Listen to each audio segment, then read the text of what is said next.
बिस्मिल्लाहिर्रहमानिर्रहीम। अस्सलाम वालेकुम। मैं हसीना और आप सबको वेलकम करती हूँ एक बार फिर आपके अपने चैनल पे overseas Pakistani point of view. दोस्तों, अल्लाह करे आप सब खैरियत से हों। अल्लाह ताला से दुआ है जहाँ रहे खुश रहे आबाद रहे। अल्लाह ताला से दुआ है आप सबको अपने हिफ्ज़ अमान में रखे और सेहत और सलामती अता फरमाए, आमीन। आज दोबारा आपकी खिदमत में हाजिर हूँ मैं, और आज आप लोगों को एक बात की याद दिलाना चाहती हूँ। आपको याद होगा कि शायद 90s में एक ड्रामा आया करता था PTV में, ऐनक वाला जिन। आपको शायद याद होगा, मुझे तो बखूबी याद है। वो जो कैरेक्टर्स थे मुझे बहुत पसंद था, और ये ड्रामा बच्चों के लिए था लेकिन बड़े भी बड़ा शौक से देखते थे, और काफ़ी हिट ड्रामा रहा PTV की तरफ से। और मैं जब पाकिस्तान में थी अपने बच्चों के साथ में वेट करती थी कि किस टाइम पे ये ड्रामा आएगा और हम देखें, और बड़ा मज़ा आता था। लेकिन 2 दिन से एक ऐनक वाला जिन की जगह एक और जिन का चर्चा हमारे खानों पे आ गया, और वो है मास्क वाला जिन। फैसल वादा जो PTI का जो रहनुमा था और PTI के हुकूमत में मिनिस्टर भी रहा है, और आजकल PTI में नहीं है क्योंकि उसने काफ़ी PTI के ख़िलाफ़ बातें किया था, शायद ऐसे ही है, और इमरान खान को उसको निकाला। लेकिन ये आजकल कहता रहता है कि मैं इमरान खान के साथ हूँ और इमरान खान मेरा लीडर है, और इसी बात पे वो कहता है कि इमरान खान का जो इर्द गिर्द है सांप बसे हुए हैं और इमरान खान को नुकसान पहुँचाना चाहते हैं। मतलब काफ़ी बोलता जाता है। 2 दिन पहले इसने जियो TV में जो कैपिटल था कि अमित मीर के शो में उसने ये कहा कि हमारे इर्द गिर्द में एक मास्क वाला जिन भी है। और वो जब पूछा गया कि मास्क वाला जिन कौन है, तो उसने कहा कि सदर पाकिस्तान आरिफ अलवी जो डॉक्टर दंदान है, वो बना हुआ था मास्क वाला जिन। और वो मास्क का सिलसिला ये था कि जिन दिनों इमरान खान को हुकूमत चला गया था और बाजवा जो साबिक चीफ ऑफ आर्मी स्टाफ था मुज़ाकरात चल रहा था, और यही आपको याद होगा कि हुकूमत के भी कोई नुमाइंदे बाजवा के साथ बातें कर रहे थे, और इमरान खान के भी PTI के लोग जाते थे, फवाद चौधरी, असद उमर और परवेज़ खटक, इस तरह का कोई ड्रामा था, आपको याद होगा। और कभी PTI वाले कहते थे हाँ हम मुज़ाकरात करते हैं, रात को मुज़ाकरात कहते थे कि हम मुज़ाकरात कर रहे हैं, और सुबह जाके गालियाँ दिया करते थे, रात को जाके तलवे चाटते थे और सुबह आके फिर गालियाँ देते थे। सो इसी मुज़ाकरा जो होता था ये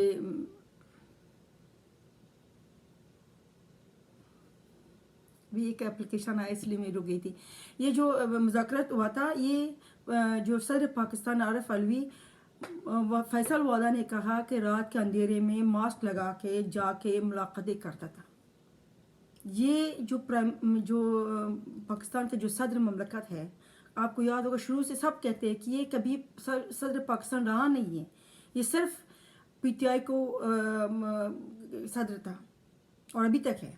और हम सोचते थे कि वाकई कि ये सदर कुछ काम करता नहीं है, मतलब सदरती महल में बैठ के तनख्वाह लेता है, जो मराहत होता है वो लेता है, और कोई कारनामा नहीं करता। लेकिन हमें ये नहीं पता था कि इस तरह कारनामा भी कर रहा है, जो चुपके चुपके मास्क लगा के। क्योंकि मुझे लगता है मास्क इसलिए लगाता था अपने दांतों को छुपाने के लिए, जो उसके 2 दांत निकला हुआ ना खरगोश की तरह, वो दांत छुपाने के लिए मास्क लगाता था। ये इसकी मुनाफिकत देखी कि सदर पाकिस्तान जाके मुलाकातें करवाता था और मुलाकातों में शरीक होता था, और अपने आप को बड़ा बताता था कि मैं तो इमरान खान तो मेरी बात सुनता नहीं, और मैं तो किसी मुज़ाकरात में मेरा लेना देना नहीं। लेकिन बाद में उसने कहा कि मुज़ाकरात कर रहा है, कभी कहते थे कर रहे हैं, कभी नहीं कर रहे हैं। लेकिन सवाल ये होता है कि मैं हर डॉक्टर को, जो हर प्रोफेशनल में उसकी इज़्ज़त करती हूँ, रिस्पेक्ट करती हूँ। डॉक्टर दंदान कोई बुरी बात नहीं है, लेकिन आरिफ अलवी अभी तक डॉक्टर दंदान के प्रोफेशन में है, वो सदर पाकिस्तान है नहीं है। अगर सदर पाकिस्तान होता तो इससे मुनाफिका जो पीछे जाके मुलाकातें करवा के फिर सुबह के अपने आप को इंसान समझा बना के, ये मुनाफिकत का मुझे दुख है कि अगर तुम डॉक्टर दंदान थे तो तुम अपनी प्रोफेशन छोड़ के आए सदर पाकिस्तान बनने, तो पर सदर पाकिस्तान बनता है ना, जहाँ के चुपके मुलाकातें करना, लोगों को तलवे चाटना, पर सुबह PTI वालों का आके मुख्तलिफ बयान देते, ये बड़ा दुख की बात है। लेकिन ये इसलिए मैंने आपको कहा, आपको पता चले कि हमारे पाकिस्तान में ऐनक वाला जिन का तो ड्रामा ख़त्म हो गया, लेकिन मास्क वाला जिन जो है ना, उसका गूंज अभी हमारे कानों तक आ गया। और फैसल वादा ने ये भी कहा कि सदर पाकिस्तान کہ بذات خود جو خود کہتا ہے کہ اس کو کوئی توشہ خانہ میں کوئی تحفہ نہیں ملا، لیکن فیصل وادہ نے کہا کہ اس کو ملا ہے لیکن اس نے وہ شو نہیں کیا ہوا. یہ ایک اور مسئلہ. جب ظاہری بات ہے جب صدر پاکستان اس طرح کا جو کارنامے کرے گا، جو توشہ خانہ میں اس کو تحائف ملیں گے تو وہ شو نہیں کرے گا، تو پرائم منسٹر بھی سوچے گا تو میں بھی کروں، کیونکہ پرائم منسٹر تو زیادہ اس سے زیادہ پاورفل ہے، کیونکہ وہ تو پی ٹی آئی کا چیئرمین ہے، اور عارف الوی تو کچھ بھی نہیں تھے. تو کراچی کے شاید گلیوں میں کوئی چھوٹا سا اس کا کلینک تھا، اسی میں گزارا کرتا تھا.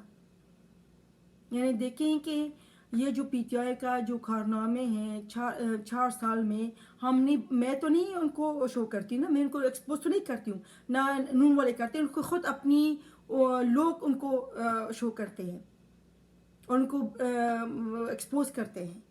اب دیکھیں کہ سارے نے جو آج کل ہمارے بیچ میں جو نیوز آ رہا ہے پی ٹی آئی کی طرف سے، جو ان کی کرپشن ہے، فارن فنڈنگ کا، توشہ خانہ کا، سب جو ایکسپوز ہو رہا ہے، انہوں نے اپنی خود ان کے پی ٹی آئی والے کارخانے ہمیں بتا رہے، ہم تو ان سے نیوز لیتے ہیں. تو فیصل وادہ نے یہ کہا کہ ماسک والا جن بھی تھا، اور یہ ماسک والا جن کو بھی توشہ خانہ کے تحائف ملے ہیں اور اس نے بھی شو نہیں کیا ہے. چلو اس کے خیر تو بعد میں پتہ چلے گا کیا کارنامہ کیا صدر نے. دوستو ایک اور بات میں آپ کے ساتھ شیئر کرنا چاہتی ہوں. ابھی آپ کو پتہ ہے کہ پتہ لگ گیا پورے دنیا کو کہ 2 ہفتے پہلے جو ترکی میں جو خوفناک سا زلزلہ ہوا، ہم سب کو بہت ہی دکھ دیا، بہت ہم سب پریشان ہو گئے، ہم سب بہت زیادہ اللہ کی طرف سے معافی مانگے اور اللہ تعالیٰ سے دعا کیا جو اس زلزلے میں ہلاک ہوئے، اللہ تعالیٰ ان کو جنت نصیب کرے، اللہ تعالیٰ ان کو آخری جو راستہ ہے آسان کرے، اور ان کی فیملی کو صبر جمیل عطا فرمائے، اور ان کے جو زخمی ہیں اللہ تعالیٰ ان کو شفا جلدی دے دے. لیکن ایک بات مجھے آپ کو یہ بتانا ہے کہ ترکی ماشاءاللہ ایک بہت ہی اچھا اکانومک کنٹری ہے، اور اکانومی وہاں پہ بہت اچھا ہے. ترکی میں جو زلزلہ ہوا ہے وہ 20% علاقوں میں تک زد میں آیا ہے، اور ترکی کا جو 13 شہر ہے، شاید پرونس تو نہیں کر سکتے، جو شہر زلزلے کی زد میں آیا تھا وہ 13 ان کے شہر تھے. اور ترکی جو ہے بہت اچھا ان کا ایک ٹورزم کا سلسلہ ہے، اور لوگ ٹورسٹ جاتے ہیں وہاں پہ، اور کافی ان کا نمبرز زیادہ ہے، مطلب اکانومی بہت اچھا ہے. لیکن ترکی کو ابھی جو حال ہے، جس طرح کا یہ زلزلہ بھی آیا، پیسوں کا کوئی کمی نہیں ہے. اب یقین کیجیے گا، آپ خود گوگل کر کے آپ سرچ کریں کہ آپ کو بتائیں گے ترکی کا جو اکانومی ہے. لیکن انسانیت کے لحاظ سے میں تو اس کے خلاف تو نہیں ہوں، میں انسانیت کے لحاظ سے میں کہتی ہوں ٹھیک ہے، مدد کرنا چاہیے. جو ملک جو کنٹریز جو ان کے پاس اچھا اکانومی ہے وہ ہیلپ کر سکتے ہیں. بری حالات ہیں، انسان کو بری حالات میں ایک دوسرے کے ساتھ اچھی مطلب بری حالات میں شریک ہونا چاہیے، خوشی میں بھی شریک ہونا چاہیے. لیکن پاکستان بھی کیونکہ ترکی کو اپنا دوست سمجھتا ہے، پاکستانی گورنمنٹ نے 2-3 شاید انہوں نے خوراک وغیرہ جو ضروریات تھا وہ زلزلہ زدگان کے لیے انہوں نے بھیجا.